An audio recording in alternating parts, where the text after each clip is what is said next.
आज जो प्रेस वार्ता कर रहे हैं, हाँ, क्या किस लिए कर रहे हैं, क्या किस संबंध में है? ये प्रेस वार्ता हम इसलिए कर रहे हैं कि हमारे गांव का रामेश्वर प्रधान हम लोगों ने चुन के उसे प्रधान बनाया और उसके बाद हम लोगों का जीना हराम कर दिया उसने। और किस गांव का मैटर है, क्या ये नाम है आपका? ग्राम सभा दौरारा, ब्लॉक गोला, जनपद गोरखपुर, योगी साहब का शहर। लेकिन सबसे ज़्यादा अगर भ्रष्टाचार और सबसे ज़्यादा उत्पीड़न अगर कहीं हुआ है हमारे ग्राम सभा में, रामेश्वर ने करा। यहाँ तक कि हमारे मित्र थे जिनको दुबे बाबा 72 साल के, और उन्होंने धमकी देकर बाकायदा पीछा करते हुए अपने गुर्गों को उन्होंने थाने तक भेजा था 12 दिसंबर को। ये बात हमने वहाँ पे एसओ साहब बैठे थे, वेद प्रकाश शर्मा जी को हमने कहा कि सर यहाँ पे हमारे पीछा करते हुए वो रामेश्वर के आदमी आए, लेकिन उन्होंने कुछ नहीं करा 12 तारीख को। और उससे पहले लगातार 1 महीने तक उनके घर की लाइटें रात में काट दिया जाता था, और वो रात में लाइटें काट दिया जाता था। 12 तारीख को उसका FIR दर्ज हुआ, 13 तारीख को पीछा करके झिनकू दुबे जी की हत्या करवा दी उसने। और उतना ही नहीं, ये हमारे 150 पेड़ लगे हुए थे, 150-200 पेड़ थे हमारे, तरकुल, खजूर, गूलर, आम के सब बिल्कुल, जो कि वो रास्ता दिखाकर कटवाया ज़बरदस्ती। 150-200 आदमियों को बुलाकर JCB लगा के ज़बरदस्ती कटवा दिया। यहाँ तक कि हमारा शौचालय था, शौचालय कुछ नहीं गिरवा दिया।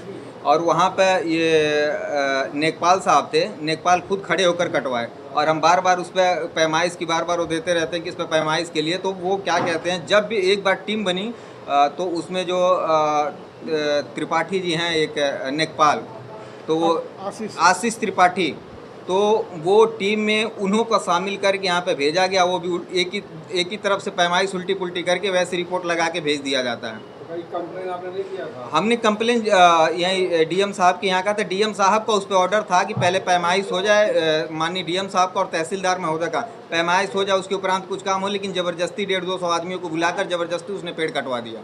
यहाँ तक कि वन विभाग में हमने कंप्लेन करी, वन विभाग वाले पहले आए, उन्होंने बहुत कुछ करा, लेकिन उन्होंने मामला रफा दफा कर दिया। यहाँ तक कि ऐसा है, ये मुंबई में रहता है, मुंबई में जैन समाज से जुड़ा हुआ है, जैन समाज का कुछ ट्रस्टी जाने करके हैं। ये पहले हमारी उससे बात हुई थी जब ये प्रधानमंत्री मिला, तो उस दौरान कहता था कि हम मुंबई में रहते हैं और वहाँ से जैन का कुछ इसका कारोबार चलता, कोई PK जैन करके हैं, उनसे कुछ काम हम लेकर, यहाँ तक कि जैन वो कहता है कि वो सारी अर्थव्यवस्था हमारे भारत की जैन समाज ही चला रहे हैं। तो उससे उसका वार्तालाप है और जैन समाज उसी से मिलके और ये सारी गुंडागर्दी और सारा काम ये करवा रहा है, वहाँ से पैसे कमाता है और यहाँ पे उल्टा पुल्टा दुरुपयोग करता है।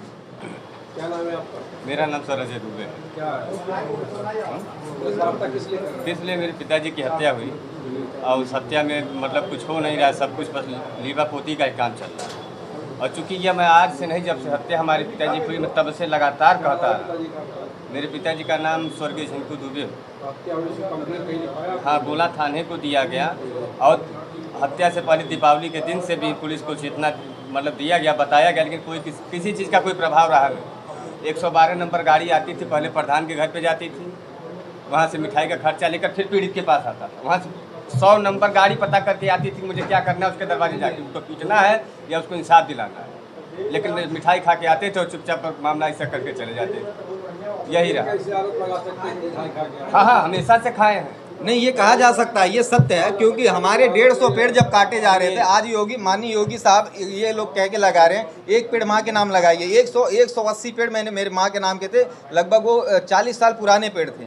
और हम 112 फ़ोन करते थे तो 112 घर पर ना आके पहले उसके घर पर जाती, तो उसके बाद यहाँ पे आती, तो मौका वारदात पर। और खुद पुलिस वाले और खड़े पुलिस 112 फ़ोन करा हमने, उनके सामने पेड़ काटा गया, लेकिन उन्होंने कुछ नहीं करा। मामला 13 दिसंबर 2024 का है। हाँ, अभी तक आपने कभी प्रेस वार्ता और कभी कोई? नहीं, हम लोगों ने प्रेस वार्ता नहीं करी। हम लोगों ने असल में हमने प्रेस वार्ता इसके बारे में हमें उतना नहीं था, हमें अपने लोकल वाले मीडिया वालों से हमने बहुत बात करा था।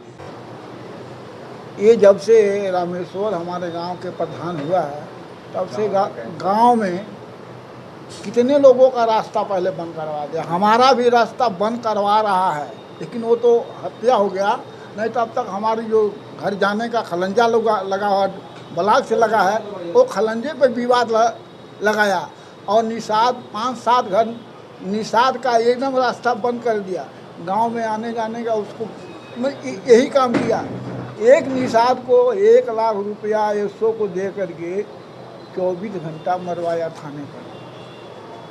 24 घंटे के बाद हम लोगों को हमारे पास आया, बोला बाबा हमको रात को। कैसे आरोप लगा सकते हैं कि 1 लाख रुपए देके मरवाया? साहब वहाँ पर वीडियो बनाने वाला जो मरवाया ना, उसका लड़का वहाँ थाने में बैठा था, जब मार रहा था तब का नाम है वीडियो पूरा सबूत देने के बाद भी पुलिस कुछ नहीं कर रही है। श्री भागवत के देने पास बाद भी वीडियो पुलिस भी नहीं कुछ कर रही है। दिखाता था। जब जब उसको बेल्ट गिरता था, वहाँ पर संजय नाम का श्री भागवत का भाई का लड़का था, वो थाने में बैठा था, वो वीडियो बना के भेजता था। साहब अगर पैसा नहीं दिया होता, बिना अत्याचार, बिना निर्दोष आदमी को इतनी दरोगा नहीं मारता। हम कोई उसकी न्याय, वो सैकड़ों बरस की उसकी पुरानी मकान थी, वो मकान गिर गया, वो मकान श्री भागवत और रामेश्वर कब्जा कराने लगा श्री भागवत से। वो बेचारे को गाड़ी से दौड़ा करके गिरफ्तार किए शाम को लोग, और रात को मारे, फिर दिन को मारे। शाम को जब कचहरी आया तब उसकी जमानत से हम लोग छुड़ा कर लाया। मतलब हमारे गांव में ये जब से प्रधान हुआ तब से अत्याचार ही किया है, किसी को भलाई नहीं किया है। और हाथ जोड़ के यही कहता था हम प्रधान बनेंगे बहुत अच्छे काम करेंगे। हाँ, रामेश्वर दुबे।